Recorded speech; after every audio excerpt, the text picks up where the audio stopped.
Hi Algebra 1 students, it's Mr. Foval with another video. This time we're going to look at lesson 610. It's on graphs of functions in standard and factored form. So here I want to make some connections between the forms and the graph. I have two equations, one in standard, one in factored. They are of the same graph. I have the graph in the middle, and then I have the important information on the right side here. So we want to just make some connections. So if you look at standard form, that's where we want to start. And with standard form, we want to focus in on the y-intercept. So notice the y-intercept is right here where it crosses the y-axis. This point is 0, -8.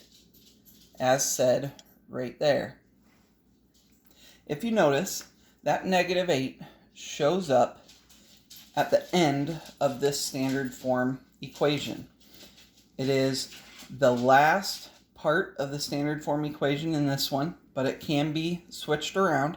The big deal is that that y-intercept in standard form does not have an x or a t or any type of variable next to it. Notice that it's single and solitary. So using standard form, we can identify the y-intercept very easily. We look for the number that's by itself. Factored form allows us to identify the x-intercepts. If you notice here, we have x-intercepts of -2 and +4. The way that we do that is the -2 actually comes from this first part of the factored form. Here we have x plus 2. What we notice is that we need some way to make x plus 2 equals 0, which in this case would be x is -2. So we have an x-intercept of -2, 0. The other one is x minus 4.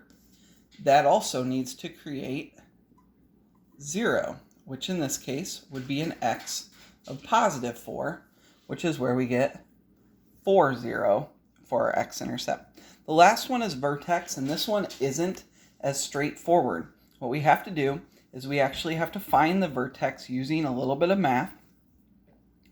One thing to know is that your vertex is always the middle of our quadratic.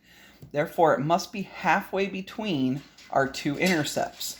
So what we can do is we take our -2 and our 4, and we need to figure out halfway between them. So we add them up and we divide by 2. We average them. So -2 plus 4 is +2, divided by 2 is 1. That will give us our x value. To find our y value, all we have to do is plug that 1 into either one of our equations, and we should be able to find our y value. So the easiest one is usually factored, but I will do both quickly to show you they're the same. So we have 1 plus 2 times 1 minus 4. 1 plus 2 is 3.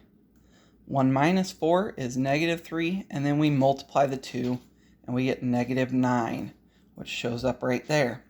Okay, the other one would be x squared, which in this case is 1. So we've got 1 squared minus 2 times 1 minus 8. So 1 squared is 1. 2 times 1 is 2. We're going to subtract 1 minus 2 minus 8. 1 minus 2 is -1. -1 minus 8 is -9. So they both give us that information. So the easy ones are the x-intercepts go to factored form, the y-intercept goes to standard form, and if you know the x-intercepts, you can use a little bit of math by averaging to find the x value and plugging that number in to find the y value. But notice how all of these are given to us. All right, thank you. If you need more help, watch the video, and let's go.